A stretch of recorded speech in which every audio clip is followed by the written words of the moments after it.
We come up back time and time again to the example of a math professor who's never studied math, and that seems so ludicrous. But we have leaders all over the place that are not studying leadership, and they'd be learning to do more than is expected, do it before it's expected, do it better than it's expected. That's the kind of content that I teach, especially entry-level frontline workers, but it applies to everybody at every level. See that leaders are busy. Leaders have a lot of things going on, and they have a vision for what's next, whether that's relative to one person and their role or their future in the organization. But if we're not communicating that very well, people are just left wondering. I forget who is it that said nature abhors a vacuum. So does leadership, right?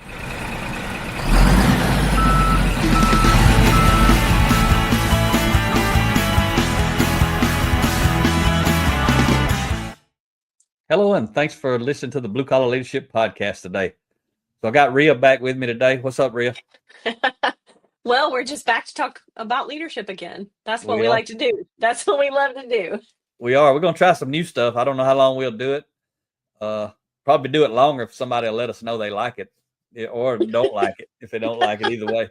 But probably going to do some more of these type podcasts where you and I'll be on here, and we're on video on this particular one, and they'll be uploaded to the Blue Collar Leadership YouTube channel, but also they'll be uploaded to my regular podcast as well. But it'll be some kind of off the cuff. Like right now, you don't really know what we're going to talk about. So it's just going to be me and you having some leadership talks around things that maybe we see it on LinkedIn, or people we go speak to, or we talk to people all the time on the telephone, or we speak at a company and we hear things, or we're reading books. So it could be any topic, but it's going to be leadership, right? We're going to focus on leading others, which still, again, includes leading yourself first, because personal growth is the foundation of leadership development. So you got to talk about personal growth. So there's got to be sometimes when you talk about leadership development where you ain't talking about leading other people. You're talking about developing yourself as a person. You agree? Yeah, absolutely. I think so. So let's dig in. All right. So this is something I saw on LinkedIn. I ain't going to call the gentleman's name that wrote it, but he seemed to be a pretty good guy. I actually spoke to him recently, but I saw his LinkedIn post. He puts out some good content, and he was sharing a story about a guy who had come into his office. And I don't remember it 100% right. I remember the key points, the one we're actually going to talk about. But I think the guy walked into his office, closed the door, basically said, "Hey, boss, you don't give me a raise, I'm quitting." And he went on to tell the story about, he said sometimes before he had grown and developed himself, he might not have handled that so well. So he as a leader had handled it very well. And he actually told the story because the reason he was sharing the story was to help other leaders out there who might be reading the story realize what they could do. So he basically, in our language, he hit the pause button and he thought about, the guys coming in. He's obviously something's bothering him for him to come in and say that. He's kind of frustrated. So he basically kind of said, "Tell me about it. Well, what's causing you to say that? Ask him a question."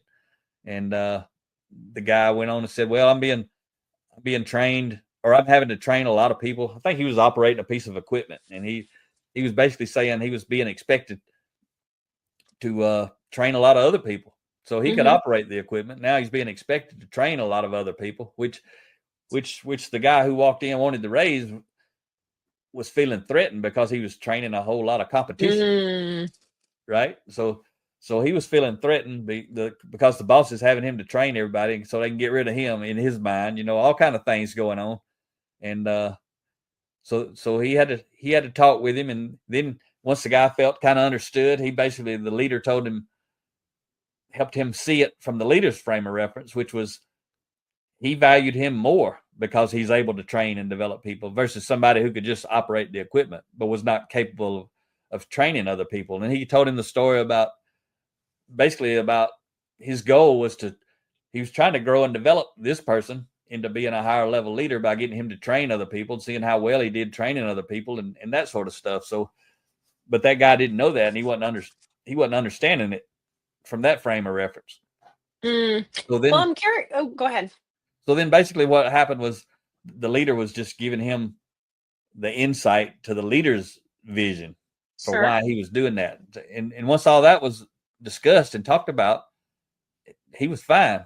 He was fine because he understood what was going on. And there was a lot more to that story than what I just shared, but I'm just talking about the key points that I wanted to talk about, because I actually added a comment on there and talked about, that was a great story, a great way for that leader to be leading in that situation and that sort of thing. But the question, I said, but as a leader, if that was me, I'd want to know why hadn't I already had that conversation?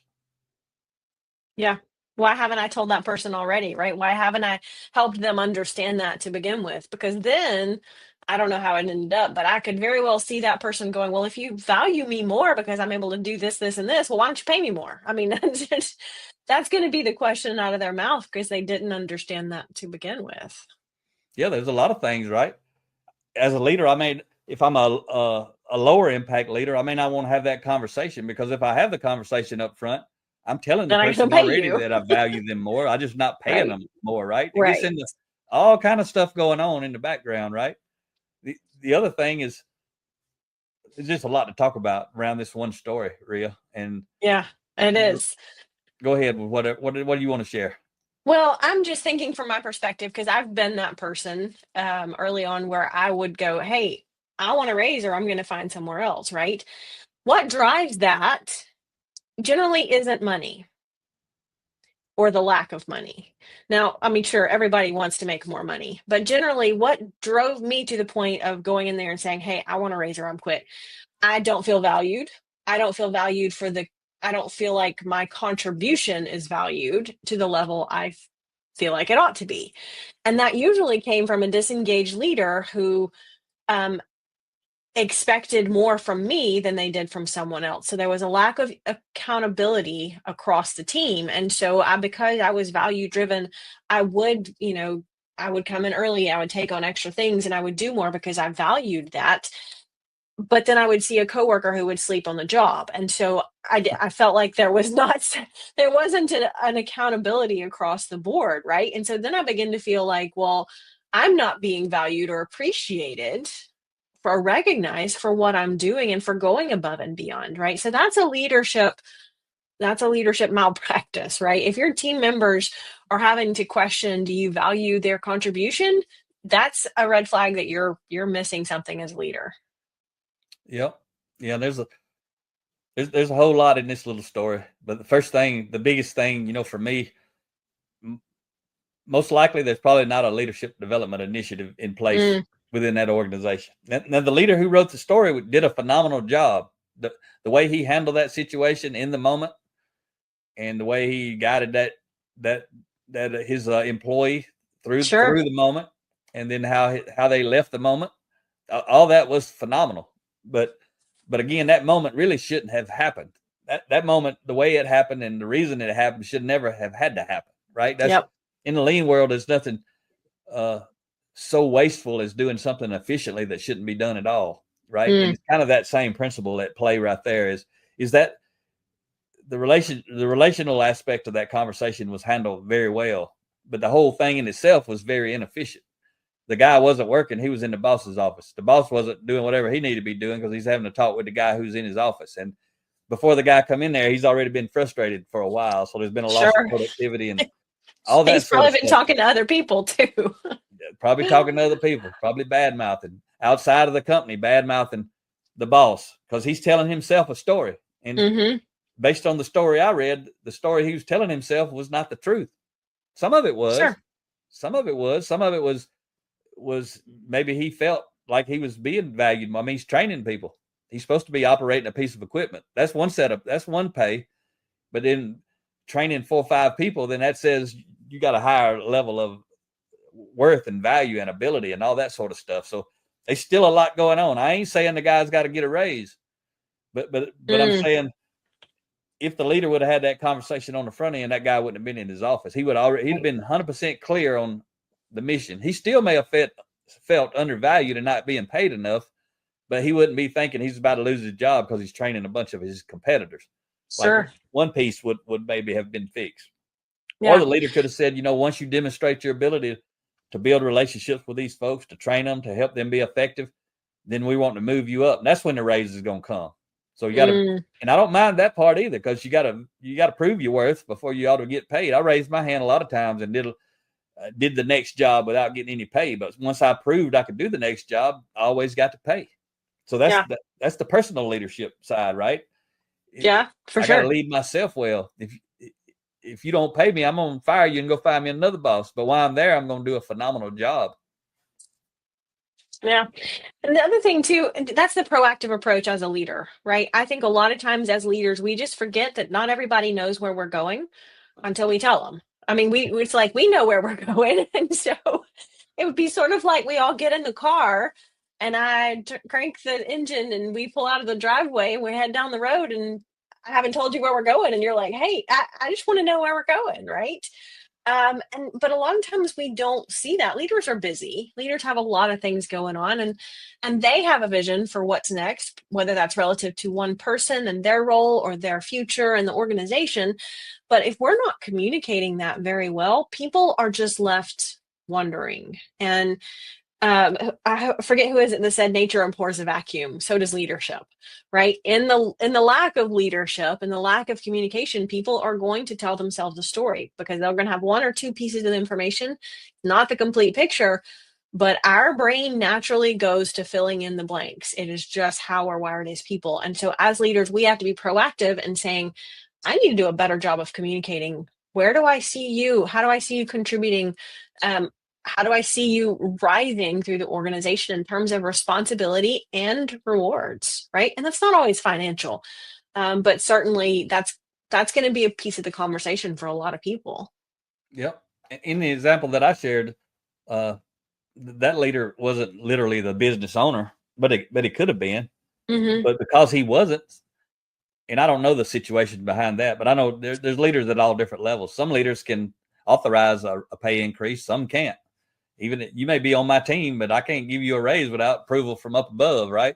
Sure. And sometimes not at all in some organizations. That's right. Yeah, it's got to come from up above. It don't even come from me. I'm just out there to manage instead of lead, right? Mm-hmm. So the other thing, thinking about that situation for those of you that are leading out there is, when that happens, when that's over, I got to do self-reflection and say, what role did I play in this thing that just happened? Because as a leader, I got to know I just wasted my time and wasted that person's time. But then somebody else may say, well, but it was a good thing. It was handled well. But remember, it didn't have to be handled at all. That was all a waste of time. It could have been handled before then. But see, leadership is so dynamic and complex because the leader that shared that story did a phenomenal job in the moment. Sure. But from a higher level of leadership, what I saw when I read that, it didn't have to happen. What's that? It didn't have to happen. It didn't have to happen, but also because of the way it happened, and because it didn't have to happen if I had been leading on the front end, because really what was happening, and again, you could frame things a million ways. We're doing it right here with this one little story. We're framing all different kind of ways that somebody could see something, and they could all be true, they could all not be true. But we're talking about principles of leadership. They're all true, the way that we're explaining it. So what I was seeing was a leader who was using leadership to manage. Because this same person, if they had been using high impact leadership to lead, they would have already had the conversation. But they've learned a lot. They've grown a lot. I said, I talked to this person. I know where they come from. They've been growing and transforming themselves as a leader. Because like even in the story, he said, in the past, I wouldn't have dealt with that situation good when somebody walks in, closes the door and says, give me a raise or I'm quitting. In the old way, they probably would have got to quit, or they'd have got fired or something like that. So this person, it's always a continuum of growth. I'm just saying from a higher level leadership standpoint, I kind of saw using leadership techniques, principles very well to manage the process, but true leadership at a higher level was not happening yet. But they're on the way to that. He salvaged the moment. But another way to see this situation, how many, because it's good, the guy who come in and says, hey boss, I want to raise or I'm quitting, that takes courage. It does. He probably was telling the truth. It's probably why he had enough courage to come do it, because if he didn't get a raise, he probably was going to quit, and he done decided what I have to lose. But yeah, he's afraid he was going to get fired. He'd rather quit than be fired. That's where he was at, right? And like you and I talked about earlier, he probably didn't get there in 5 minutes. It might have been 5 days or 5 weeks that it took him to show up. Might have been 5 months. It could have been. Some people stay frustrated a long time. But the other side of that is how many people feel exactly like that person who've been in the exact situation. They don't come see the boss. They just quit. So even if the boss could lead the situation well and help them and communicate and share the vision, they don't get to because the person just quits. Mm. And that's such a leadership loss, right? It was the loss of a team member, obviously a valuable team member. They're training someone else. They just quit rather than have that conversation, and you miss out on that person. You got to replace them. You got to train somebody else. You got to recruit somebody else. All this costs time. It costs money. You've lost a valuable team member, all because you didn't have a good conversation. From a leadership perspective, that's a missed opportunity in a big way. Yep. So let's talk about it from a culture standpoint. I always talk about, word of mouth advertisement. Everyone in your organization is an Ambassador, a right? culture ambassador. I was thinking brand ambassador, but I quit saying that because I started saying culture ambassador because that's what I'm talking about. But that person, for however long they were frustrated, they've been telling folks about their frustration. They've been doing it at home. They do it Friday night at the kids' football game, or when they're at the hunting camp with their buddies, or they're playing golf, whatever it is they're doing. When somebody starts talking about work, if a person's frustrated at work, unless they're a value-driven person, which a lot of people are not, if they're frustrated at work, they ain't value-driven enough because they're working somewhere that they're frustrated, or they're not having a conversation like this person had. A proactive person's going to deal with it. They ain't going to be frustrated in that moment. So people like that who are frustrated because leaders are not casting the vision, leaders are not sharing information. Maybe leaders are not paying people what they actually should be paying people. They're out there getting some bad word of mouth advertising. Yeah. And too, when we talk about that, some of it too is just a lack of awareness as a leader, right? Just not knowing these things are going on. And that's why we always come back to, as a leader, I have to be growing and developing myself in my leadership ability. I absolutely have to be growing my skills and getting the work done in whatever organization we're in. But I also have to be developing my ability to lead effectively. We come back time and time again to the example of a math professor who's never studied math, and that seems so ludicrous. But we have leaders all over the place that are not studying leadership, and it doesn't have to be complicated. Leadership development plan, a growth plan for yourself as a leader comes down to, 5 minutes a day, 15 minutes a day. It does not have to be complicated or even expensive to be effective, but you have to be intentional. I always use the example that it's kind of like exercise. Exercise is a good thing. We all know we should exercise, but exercise doesn't come get you out of bed every morning and say, hey, it's time to exercise. Leadership growth is kind of the same way. It doesn't come find you at the end of a long, busy day when you're tired and say, hey, it's time to develop yourself.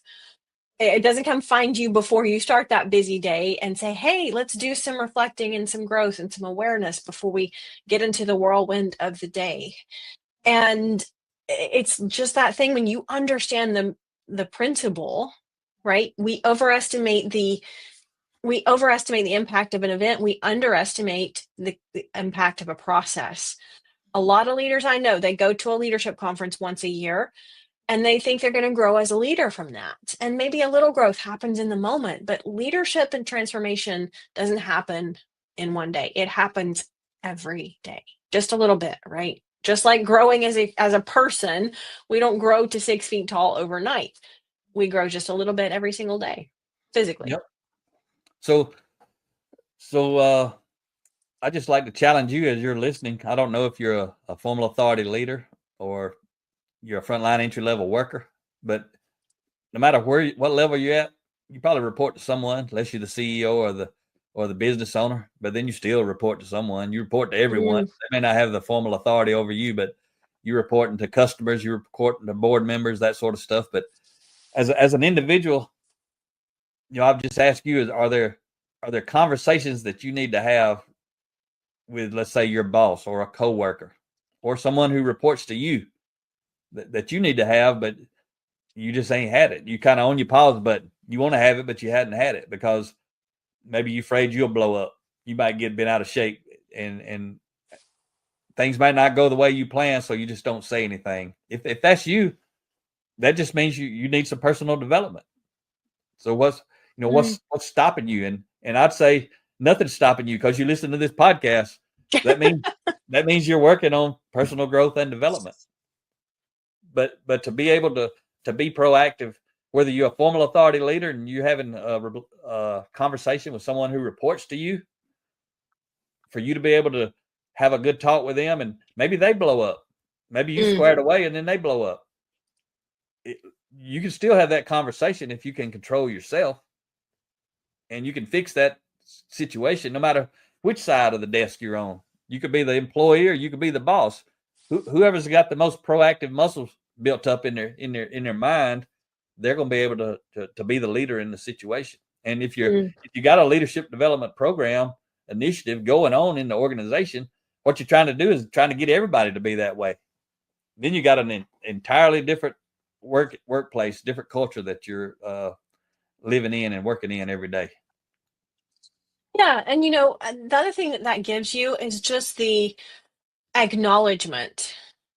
When you put a formal leadership development program in place, whatever that looks like, so many ways to do it, but what that does is it gives you the acknowledgement that just says, hey, I know, like Michael Josephson said, we don't have to be sick to get better, right? It gives that acknowledgement emotionally that says, hey, there's nothing wrong with you, but we don't have to get better. And I know there's nothing wrong with me, but I don't have to be sick to get better. And it also means I recognize as a leader that none of us are perfect. We've all got room to grow and improve, right? Including me. I'm not here to just fix everybody else, right? It's kind of that acknowledgement that says, hey, we're growing at all levels in the organization because we recognize that everybody in the organization has room to grow. And when we all get better, the company gets better, the culture gets better. And why wouldn't we want to make it better, right? Because we spend like a third of our life at work. Why wouldn't we make it a great place to be? Yep, and we see that with a lot of leaders. Sometimes, pretty much, Ria, when we go in or we're familiar with companies or learn about companies or just know about companies from our own experience, basically there's kind of three different types of leaders in there. There's the type that's doing no development. They ain't developing themselves or their team members. They don't even have a high enough level of awareness to realize that they should be. They're not doing it. They don't. It's the people you talked about a minute ago. They never even read a leadership book. They don't listen to leadership podcasts. They're the math teacher who never learned math. They're living off of their formal authority and the power and control and all of that comes with their position and their title. And so that's one type of leader. Then there's another type who's working on themselves. They get it. They're focused on their career. They're growing and developing themselves. They're reading books. They're learning. They're going to conferences. They're doing podcasts or listening to podcasts, but they're not developing their team members. Sure. And then that third type of leader in this situation is developing themselves with the intent of developing their team, and they're actually doing it, or either they're bringing people in like Ria and I to help them doing it. Usually doing some combination. They use different books, different videos. They bring in different people, every quarter or twice a year or once a year. They're doing something to grow and develop the people and they ain't worried about ROI. Any leaders call us worried about ROI, they're probably not the folks that we need to be talking to. The leaders who call us, they want us to come help them grow and develop their people because they know the value of growing and developing their people. They know there's a value in it because they have already experienced it themselves. They know what it's like to deal with somebody who can't control themselves versus somebody who can control themselves. They know what it's like to have somebody who can't control themselves deal with a customer and somebody who can control themselves deal with a customer. That's just one example. And that's the other thing is I think so much of the time as leaders, we expect one thing, but we're not willing to invest in getting those results. And that, we could spend all day talking about that, but in our mind, there's a standard of behavior for the organization, right? As a leader, I have an expectation of what happens in our organization. How do we interact with people? And yet we just kind of expect that culture or that organizational culture to just happen automatically because we all see the world as we are. So we come into it with that expectation that everybody is going to behave the same way I would in that situation. And then we just don't understand why that doesn't work. It's kind of like the parent that parents two children the same way and the children are different. Because that is just an example of how I as a leader can be leading people the same way, but they're different. And so I'm going to get different outcomes. And so I have to be growth and intentional about growth and development myself again, but also everybody else, so that we can get everyone on the same page about what does culture look like here, right? What does character look like here? What do I expect as the leader? Because if I just expect everybody to know which way the boat is paddling and people don't know, they're going to be paddling different directions. The boat's not going to go anywhere. And when we think about that, you talk about shifting values, right? It's so much easier as the leader to find those people who have the shared values already and get those people on board, teach them the competencies, but looking for those character values that are most important, that are the qualities that you want in team members. Because it's much, much more difficult to get somebody to change or shift those values. Yep. So I'm gonna go back to the guy coming in the office saying, "Hey, boss, you don't give me a raise, I'm quitting." So I would never teach anybody to do that. Anybody who's reading my book, Blue Collar Leadership, Leading from the Front Lines, I got a chapter in there about don't ask for a raise. So that person who come in, I ain't talking about the boss now. I'm talking about the worker who come in, right? Because we got like a holistic approach, right? If people were going through our content, training and developing themselves, or having us come in and speak, or doing book studies, or going through our online video courses, and they're learning this stuff, everybody's learning it, 360 degrees of influence, and learning how to build trust. The person, the worker, would be learning what I'm about to tell you right now. Don't ask for a raise, ask for responsibility. They'd be learning to do more than is expected, do it before it's expected, do it better than it's expected. That's the kind of content that I teach, especially entry-level frontline workers, but it applies to everybody at every level. But let's say this guy's an entry-level frontline worker operating a piece of equipment. I'd be teaching them, and they'd be learning, raise their hand and ask for responsibility. Be glad that you get to train people. Mm-hmm.